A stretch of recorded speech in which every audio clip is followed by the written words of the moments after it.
데살로니가 후서입니다. 3장 6절부터 15절까지.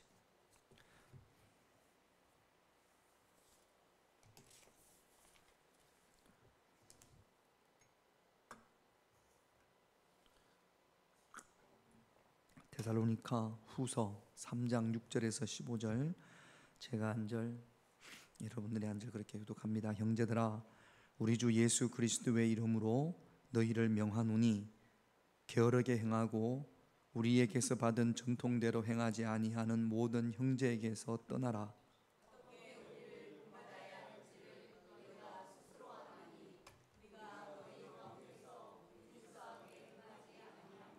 누구에게서든지 음식을 값없이 먹지 않고 오직 수고하고 해서 주야로 일함은 너희 아무에게도 폐를 끼치지 아니하려 함이니,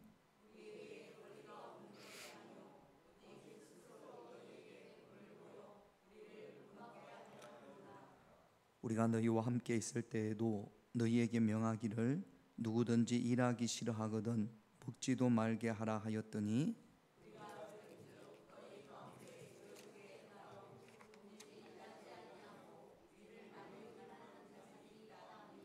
이런 자들에게 우리가 명하고 주 예수 그리스도 안에서 권하기를 조용히 일하여 자기 양식을 먹으라 하노라. 누가 이 편지에 한 우리 말을 순종하지 아니하거든 그 사람을 지목하여 사귀지 말고 그로 하여금 부끄럽게 하라.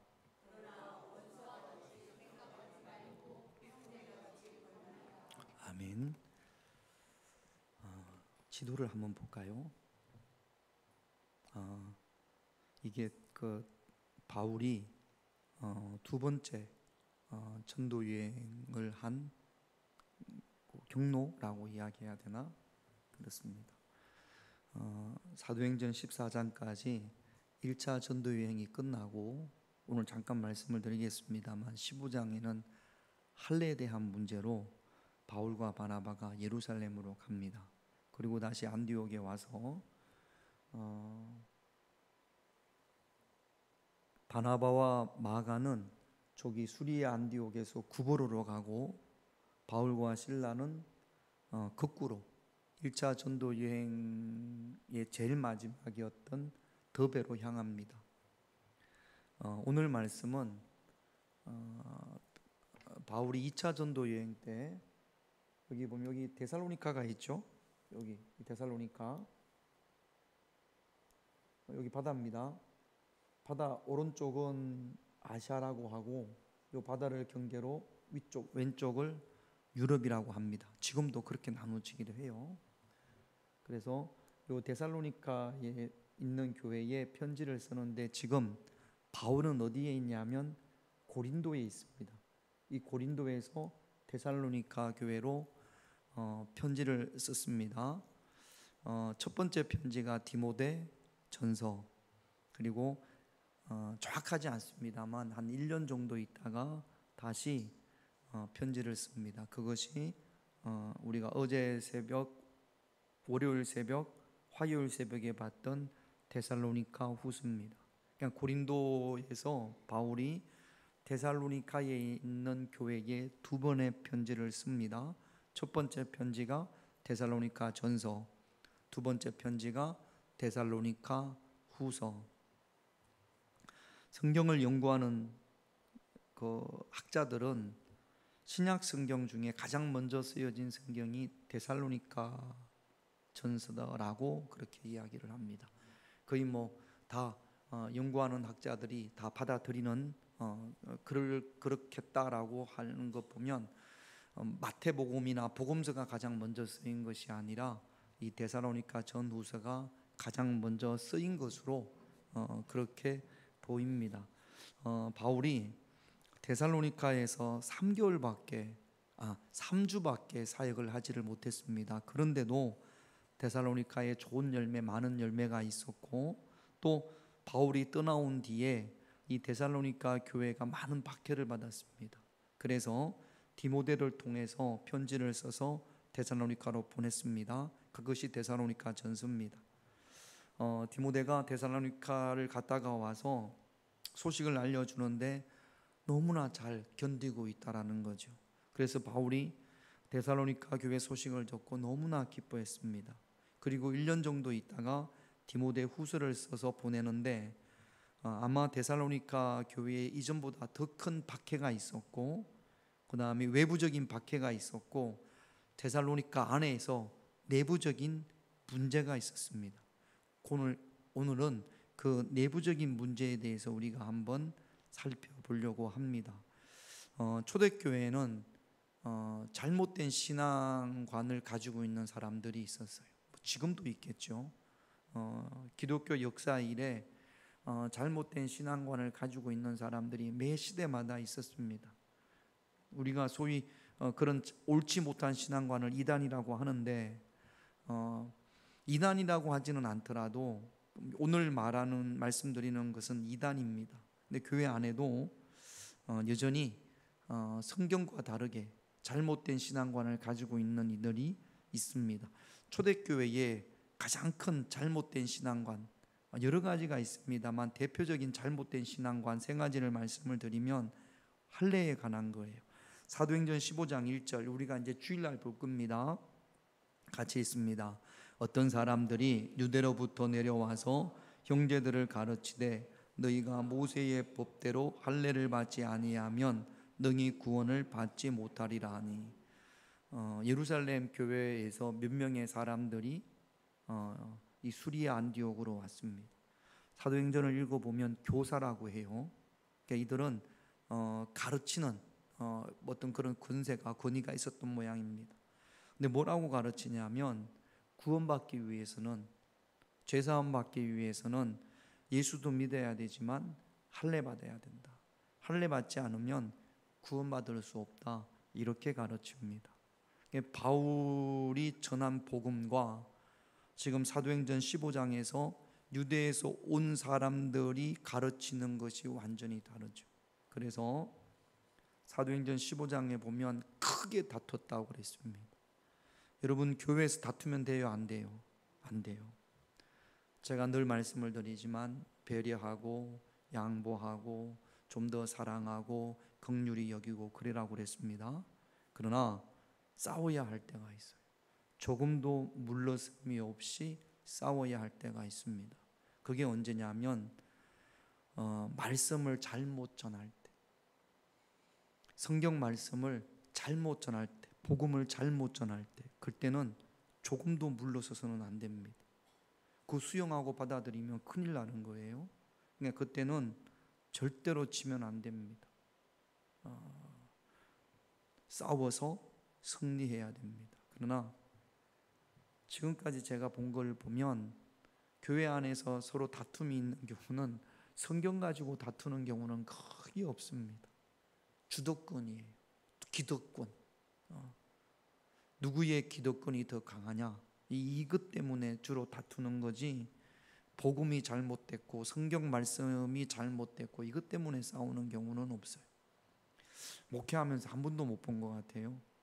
그러니까 여러분, 혹시 우리 교회 안에도 성경을 잘못 가르치거나 성경에 대해서 잘못 생각하는 것이 있다면 그때는 우리가 양보하지 맙시다. 그러나 그 외에 비본질적인 문제 가지고 다투는 일은 없어야 됩니다. 그러니까 여기 이 사람들은요, 오랫동안 모세의 법대로, 율법대로 그렇게 살아왔기 때문에 예수님을 믿어도 율법을 버리지를 못하는 겁니다. 두 가지를 같이 해야 된다는 거죠. 예수도 믿고 율법도 믿고. 나중에 바울과 바나바가 예루살렘에 갔을 때 바리새파 출신의 예수 믿는 사람들이 그걸 계속 주장을 합니다. 할례 받아야 된다. 율법을 지켜야 된다. 예수도 믿어야 되지만 율법도 지켜야 된다. 근데 그 율법을 지킨다라는 것이 얼마나 지켜야 되는지 자주 말씀을 드립니다만, 율법 가운데 10계명 가운데 네 번째가 안식일을 기억하여 거룩히 여기라. 성경에는 그렇게만 되어 있어요. 일하지 말라. 본인도 일하지 말고 안식일에는 종들도 일 시키지 말고 그 다음에 짐승들도 일 시키지 말라 그렇게 되어져 있습니다. 안식일을 기억하여 거룩히 여기라.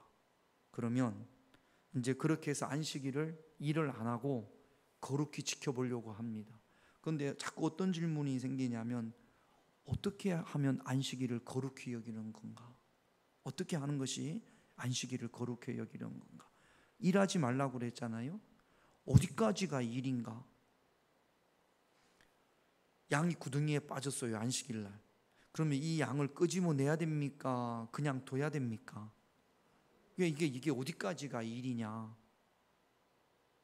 끄집어내면 안 돼요. 안 끄집어내면 죽을 것 같아요. 제가 알기로 그때는 끄집어냅니다. 그런데 안식일이 지나도 안 죽을 것 같아요. 그러면 안식일 날 꺼내면 안 돼요. 근데 죽을지 안 죽을지를 또 어떻게 알아? 기준이. 그러니까 그래서 안식일 날 지켜야 될 세부 규칙들을 많이 만들어냅니다. 어디까지가 일이냐? 그래서 미드라시에 보면 일하지 말라고 그랬잖아요. 어디까지가 일이냐? 지금도 그 이스라엘의 종교인들 아주 원론적인 신앙을 가지고 있는 유대인들은 주일날은 불도 안 킨다고 합니다. 불 켜는 게 일이니까. 그럼 어떻게 하느냐? 안식일날 불도 안 킨다고 그러죠. 그럼 어떻게 하느냐? 그 전날 다 켜놓는답니다. 그래서 안식일날은 켜지도 않고 끄지도 않고. 엘리베이터, 아파트의 엘리베이터 안식일날은 누르는 게 일이기 때문에 자동적으로 10층에서 내려오면 지가 10층, 9층 가면 열렸다가 닫혔다가 열렸다가 8층에 닫혔다가 그렇게 제가 본 건 아니지만 그렇게 한다고 합니다. 제가 예루살렘에서 공부하셨던 목사님하고 성경 공부를 하는데 그 목사님이 그러시더라고요. 어느 날 안식일 날 집에 있는데 옆집에 유대인이 막 자기를 부르더라는 거예요. 패스트 김 잠깐 와보라고. 그래서 막 무슨 급한 일이 있나. 그래서 갔더니 유대인이 하는 이야기가 여기 불 좀 켜달라고. 여기 자기가 켜면 그게 뭐 한 게 되니까 일한 게 되니까. 목사님이 화가 나요 안 나요? 화가 나더라는 거예요. 지가 켜면 되지. 자기는 안식일을 지키려고 안 켜고 같은 유대인은 아니지만 나는 그럼 이래도 되나? 그런 마음이. 그러니까 안식일을 거룩히 지키기 위해서 수많은 세부 사항들을 만드는 거죠. 잘 지켜보려고. 근데 이게 나중에 지나가면 형식만 남아 있습니다. 하나님께서 왜 안식일을 주셨는지에 대한 중심은 없고 형식만 남아 있는 거예요. 하나님을 경배하고 이웃을 사랑하고 하나님을 사랑하고 이런 마음은 온데간데 없이 불만 안 켜면 구원받는 거죠. 안식일. 그래서 정말로 하나님이 주시는 그 중심의 마음은 온데간데 없이 형식만 남아 있습니다. 겨드랑이에 땀이 나면 일한 거랍니다. 그래서 주일날 안식일날은 조금 하다가 겨드랑이에 땀이 나면 어떻게 해야 돼요? 안 해야지. 땀 나면 일한 거니까. 이제 그거는 성경에 있어요, 없어요? 없어요. 그 왜 자기들이 안식일을 거룩히 여겨 보려고 많은 걸 만드는 거죠. 그게 얼마나 옥죄는지 모릅니다. 그래서 바울이 예수님은 아니라는 거죠. 주일 다시 말씀을 드리겠습니다만 율법은 죄를 없애주는 것이 아니라 율법의 역할은 뭐냐면 죄인임을 깨닫는 겁니다. 율법을 통해서 죄가 사라지는 것이 아니라 내가 죄인이구나. 죄를 깨닫고 율법을 통해서 죄를 깨닫고 그 죄는 어디 가서 용서받을 수 있어요? 예수님의 십자가로 용서받는 거죠. 자기들도 율법을 지키지 못했으면서 율법 지키는 것도 너무나 힘든데 이제는 또 예수까지 있는 그 율법을 더하는 거니까 이건 엎친 데 겹친 것이 되는 거죠. 그래서 이것은 잘못된 신앙입니다. 오랫동안 잘못된 전통을 가져왔기 때문에 예수님을 믿는데도 할례받아야 구원받는다라는 잘못된 신앙을 내가 내려놓지를 못하는 거죠. 여러분, 신앙생활 안 하시던 분이 세상 가운데 살다가 교회 안으로 들어오고 예수님을 믿어도 그래도 아직도 하나님 보시기에 합당하지 못한 그런 습관들을 끊어버리지 못하는 경우들이 있단 말이죠. 또 오히려 그것을 교회에서 해야 되는 것처럼 그렇게 이야기하는 경우들도 있습니다. 잘못된 신앙입니다. 또 두 번째 잘못된 신앙, 초대교회에서 널리 퍼져 있던 잘못된 신앙이 요한이서 1장 7절을 한번 볼게요. 같이 있습니다. 미혹하는 자가 세상에 많이 이는 예수 그리스도께서 육체로 오심을 부인하는 자라.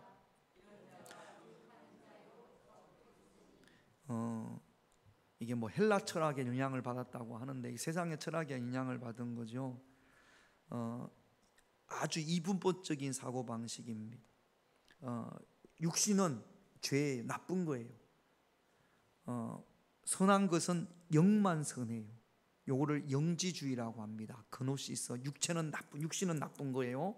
그래서 막 육신을 못 살게 해야 돼. 이게 나쁜 거니까, 죄니까. 또는 뭐 육신 이건 아무것도 아니에요. 그래서 쾌락을 누려도 괜찮아. 이건 아무것도 아니니까. 육신은 중요한 것은 오직 영만 중요하다라고 생각하는, 그래서 이런 사람들을 영지주의라고 합니다. 근데 이게 이렇게 하다 보니까 뭐가 문제냐면 예수님은 육신을 가지고 있어요, 없어요? 육신을 가지고 왔어요. 그러면 예수님이 육신을 가지고 왔으면 그 육신은 부정한 거예요, 깨끗한 선한 거예요? 육신은 부정한 거니까, 육신은 악한 거니까. 그러니까 무엇을 인정하지 않냐면, 아니 하나님의 아들 예수님이 그리스도가 육신을 가지고 이 땅에, 죄악된 육신을 가지고 이 땅에 올 리가 없다. 그래서 예수님은 육체로 오신 것을 부정한 겁니다. 이 땅에 오신 예수님은 오직 영이라는 거죠. 이렇게 주장하는 사람들이 교회 안에 있었습니다.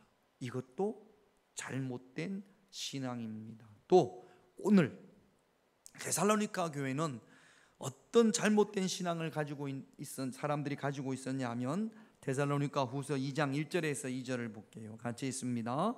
형제들아, 우리가 너희에게 구하는 것은 우리 주 예수 그리스도의 강림하심과 우리가 그 앞에 모임에 관하여 영으로나 또는 말로나 또는 우리에게 받았다 하는 편지로나 주의 날이 이르렀다고 해서 쉽게 마음이 흔들리거나 두려워하거나 하지 말아야 한다는 것이라. 이게 좀 어렵습니다만 쉽게 말하면 예수님이 오신 날이 정해졌다라는 겁니다. 데살로니가 교회는 이미 예수님이 오셨다라고 이야기하는 사람들이 있단 말이죠. 그래서 그런 사람들이 막 이야기를 하니까 데살로니가 교회 외부의 박해는 이 데살로니가 교회가 잘 견뎠습니다. 그런데 예수님의 재림에 대한 것으로 인하여서 데살로니가 교회 교인들의 마음이 흔들리는 경우들이 있었던 모양입니다. 여러분, 우리나라에도 1992년에 다미성교회에서 1992년 몇 월 달에 10월 달에 예수님이 오신다고 했거든요. 그래가지고 그때 많은 사람들이 흰 옷 입고 산에 올라가서 뭐 MBC TV 뉴스에도 나오고 막 그랬었습니다. 그 이야기를 지금 하는 겁니다. 데살로니가 교회에 그렇게 잘못된 신앙관을 가지고 있는 사람들이 있었던 거죠. 이 잘못된 신앙관을 가지고 있는 사람들의 삶이 그 잘못된 신앙의 영향력을 받습니다. 잘못된 신앙관을 가지고 있으니까 6절을 한번 볼게요. 같이 있습니다. 형제들아, 우리 주 예수 그리스도의 이름으로 너희를 명하노니 게으르게 행하고 우리에게 받은 전통대로 행하지 아니하는 모든 형제에게서 떠나라고 합니다. 자, 여기 보면 게으르게 행하고, 이 게으르게 행하기가 보통 우리가 생각하는 그 게으른 자, 일 안 하는 자, 이런 사람들을 의미하는 것이 아니라, 일을 안 하는 사람이 데살로니가 교회에 있었어요. 어떤 사람이 일을 안 합니까? 일할 수 있는 능력도 있고 배움도 있고 건강도 있고 그래요. 그런데 일을 안 해. 왜 일을 안 하느냐? 내일 예수님이 올 거니까. 예수님이 올 거니까. 곧 올 거니까. 막 공부를, 내일 예수님이 오면 공부를 열심히 할 필요가 있어요, 없어요? 없어요. 그래서 예수님이 곧 오실 거니까, 아니면 왔으니까 일을 안 하는 겁니다. 자, 일을 안 하니까 먹을 게 있어요, 없어요? 먹을 게 없어요. 그러면 예수님이 곧 오시기 때문에 일을 안 했어요. 근데 먹을 건 없어요. 배가 고파요. 그럼 어떻게 해야 돼요? 굶어 죽어야 됩니까? 교인들을 찾아가 먹을 거 좀 달라고. 이런 사람들이 데살로니가 교회에 있었단 말이죠. 먹을 걸 줘야 돼요, 안 줘야 돼요?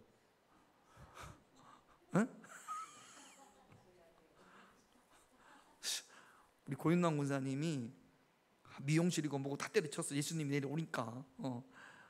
근데 먹을 게 없네.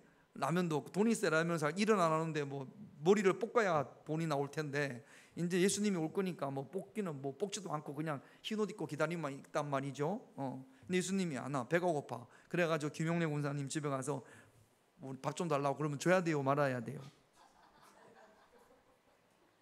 그렇게 하지 말라는 거예요.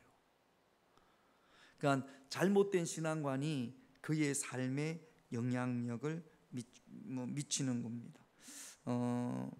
7절을 한번 볼까요? 같이 있습니다. 어떻게 우리를 본받아야 할지를 너희가 스스로 아나니 우리가 너희 가운데 무질서하게, 이게 무질서가 게으름과 무질서가 같은 말입니다. 아탁톡스라는 이 원어인데, 헬라 원어인데 무질서가 병사들이 이렇게 줄을 지어 가는데 한 사람이 이렇게 튀어나온 거, 대열에서 튀어나온 거, 이걸 무질서라고 한답니다. 그러니까 가르침을 받은 대로 행하지 않아요. 자, 줄 서세요 그러면 줄을 서야 될 텐데 줄을 안 서고, 왜 줄을 서? 나는 이렇게 줄 서기 싫은데 나는 이렇게 설 거야. 그리고 나오는 거, 이게 게으름이고 무질서라는 거죠. 그 신앙이 아니라 내 마음대로의 신앙, 자기 마음대로의 신앙, 이것이 무질서한 겁니다. 그리고 심지어 데살로니가 교회를 혼란스럽게 하고 이들의 잘못된 신앙으로 인하여서 교회가 무너질 수 있는 거죠. 재림에 대해서 잘못된 신앙관을 가지고 있고, 이 잘못된 신앙관을 가지고 있는 사람이 교회 안에서 영향력을 미치기 시작을 하면 그 사람의 이야기를 듣는 사람이 또 잘못된 신앙관을 가지게 되면 교회는 무너지게 되는 겁니다. 그러므로 가깝다고 친하다고 나한테 잘해준다고 그 사람이 하는 이야기를 솔깃해서는 안 되는 거죠. 성경적이냐, 성경적이지 않느냐, 성경에서 뭐라고 말씀하셨느냐. 14절 말씀을 한번 볼게요. 같이 있습니다. 누가 이 편지에 한 우리 말을 순종하지 아니하거든 그 사람을 지목하여 사귀지 말고 그로 하여금, 그러니까 사귀지 말라라는 이야기는 영향력을 받지 말라는 겁니다. 잘못된 신앙관을 가지고 있는 사람이, 자, 저 보세요. 제가 잘못된 신앙관, 예수님이 내일 오셔, 이런 잘못된 신앙관, 아니면 할례 받아야 돼, 아니면 예수님은 육신으로 오신 분이 아니야, 요 세 가지 잘못된 신앙관을 가지고 있으면 저만 생각할까요? 아니면 여러분들한테 이야기할까요? 이야기하겠죠. 찾아가서 예수님 오셨다, 재림에 대해서 이야기할 거 아닙니까? 그러면 제 이야기를 자꾸 들으면 여러분들도 어떻게 돼요? 영향력을 받는 거죠. 그래서 여러분, 오늘날 많은 이들에게 잘못된 영향력을 주는 것, 뭐 다 잘못이라고 말할 수 없습니다만 비교적 잘못된 영향력을 주는 것 가운데 하나가 유튜브입니다. 자극적인 유튜브. 그러니까 여러분, 너무 편향적인 유튜브를 많이 안 들었으면 좋겠어요. 들으려면 이쪽에서 주장하는 것도 듣고 이쪽에서 주장하는 것도 듣고, 그런데 그렇지 않습니다. 한쪽 이야기만, 막 여기 이야기만 듣습니다. 유튜브 프로그램 자체가 그래요. 여러분들이, 자, 립스틱을 예쁘게 바르는 법, 유튜브에 나온다고 합시다. 립스틱을 예쁘게 바르는 법, 이렇게 바르지 않습니까? 유튜브 봤어요. 그러면 켜보면 그 밑으로 요 립스틱 예쁘게 바르는 그렇게 이야기하는 사람, 그 채널이 몇 개가 막 붙습니다. 그래 연결돼 가지고 나중에 보면 여러분들의 입이 이만큼 이렇게 되는 거지. 그것만 보고 한다. 이게 편향되어지는 거예요. 여러분, 물론 선한 것도 옳은 것도 사실도 있을 겁니다만 제가 볼 때는 잘못된 것들이 더 많지 않나 싶습니다. 그러니까 잘못된 신앙관을 가지고 선한 신앙관의 영향력은 잘 희한하게 그래. 사람이 그래요.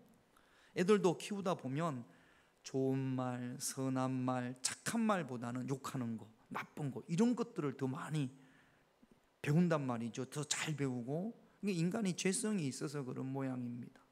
올바른 거, 좋은 거, 선한 거에 영향력을 받기보다는 잘못된 것에 영향력을 받는 경우들이 많단 말이죠. 그래서 사귀지 말라, 단호히 행하라. 그런 이야기를 하면 그 자리에서 일어나야 합니다. 그리고 더 이상 그런 이야기 하지 말라고 딱 여러분들이 단호하게 거절해야 됩니다. 그렇지 않으면 같이 망하는 거죠. 이단, 그래서 사귀어서는 안 되는 겁니다. 뭐 신천지도 그렇고 뭐도 그렇고 사귀다 보면 그 사람은 이단이라고 사람이 나쁜 게 아니에요. 신천지 다니는 사람들 중에는 여러분들보다 훨씬 착한 사람이 있을까요, 없을까요? 제가 볼 때는 아마 우리보다 더 착하지 않을까라는 생각합니다. 착하다고 구원받는 거 아니에요. 그러니까 여러분, 잘못된 신앙관을 가지고 있는 사람에게 끌려다니지 마세요. 그 영향력을 받으면 같이 망하는 겁니다. 그래서 바울은 단호하게 이야기를 합니다. 10절을 볼게요. 같이 있습니다. 우리가 너희와 함께 있을 때에도 너희에게 명하기를 누구든지 일하기 싫어하거든 먹지도 말게 하라 하였더니. 일하기 싫어하거든, 아니 신앙 잘못된 종교로 인해서 일을 안 합니다. 그럼 어떻게 해야 돼요? 먹지도 말아야죠. 바울은 아주 단호하게 이야기합니다. 또 11절 같이 있습니다. 우리가 들은즉 너희 가운데 게으르게 행하여 도무지 일하지 아니하고 일을 만들기만 하는 자. 자꾸 일을 만들어요. 일은 안 하고 여기 가서 이야기하고 저기 가서 이야기하고. 뭐 이야기하겠습니까? 예수님 내일 온다. 예수님 내일 온다. 아니면 예수님이 10월 달에 온다. 예수님이 언제 온다. 벌써 오셨다. 안상홍이 예수다. 뭐 그렇게 이야기하겠죠. 여기 가서 이야기하고 저기 가서 이야기하고. 열심히 일이나 하지. 일은 하지 않고 게을러서 도무지 일하지 아니하고 일만 만들기만 하는 자들이 있다니. 데살로니가 교회에 그런 자들이 있다고 하는 거죠.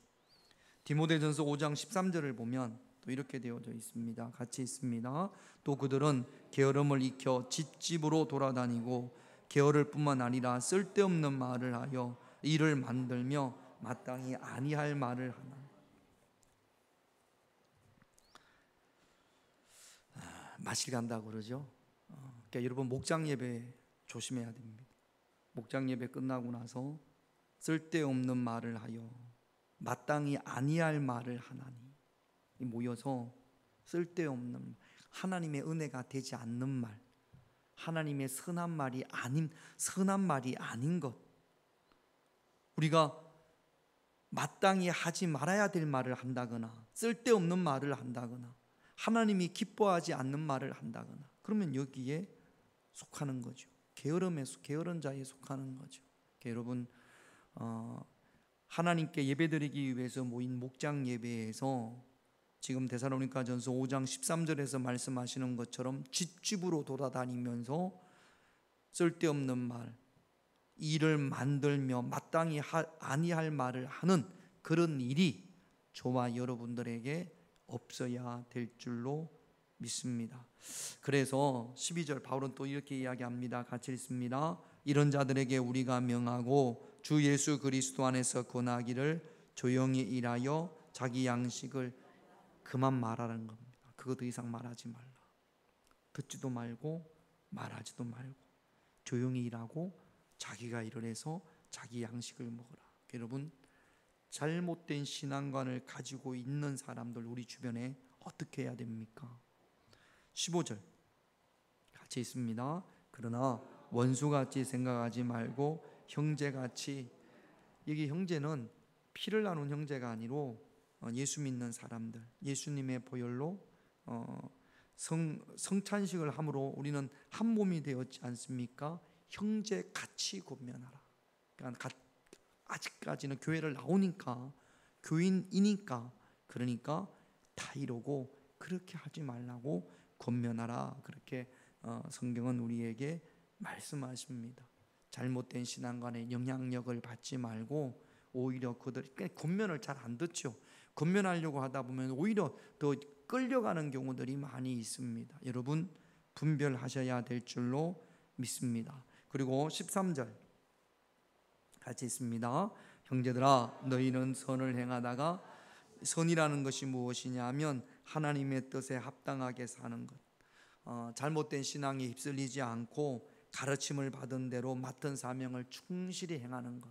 데살로니가 교회 안에 이런 사람들이 있음에도 불구하고 낙심하지 말고 낙심하지 말라 그렇게 말씀하십니다. 또 갈라디아서 6장 9절을 볼게요. 같이 있습니다. 우리가 선을 행하되 낙심하지 말거나 포기하지 아니하면 때가 이름에 거두리라. 낙심하지 아니하면, 그래서 포기하지 아니하면 때가 이름에 거두게 될 줄로 믿습니다. 그러니까 데살로니가 교회는 재림에 대한 잘못된 신앙관을 가지고 있으면서 그 신앙관의 영향력을 받아서 일하지 않는 사람들이 있었어요. 이들에게 영향력을 받지 말고 잘 권면하고 또 이들로 인하여 낙심하지 말라 그렇게 말씀하십니다. 우리 주변에도 혹시 잘못된 신앙관을 가지고 있는 사람들이 있다면 그들에게 영향력을 받지 말고 오히려 그들을 잘 권면하고 그리고 그들로 인하여 낙심하는 일이 없기를 오늘 이 밤에 우리가 함께 기도하기를 원합니다. 기도 제목 볼게요. 1번 같이 있습니다. 우리 안에 있는 잘못된 신앙이 올바른 신앙으로 바로 서게 하옵소서. 우리도 자칫 잘못하면 잘못된 신앙관을 소유할 수 있습니다. 늘 올바른 신앙으로 바로 설 수 있도록 기도합시다. 2번 같이 있습니다. 선을 행하되 낙심하지 않게 하시고 하나님의 때에 응답하여 주옵소서. 낙심하지 맙시다. 이것이 지금 하나님의 뜻대로 하고 있는 거라면 낙심하지 말고 반드시 때가 되면 하나님께서 응답해 주실 줄로 믿습니다. 할 수 있다 하신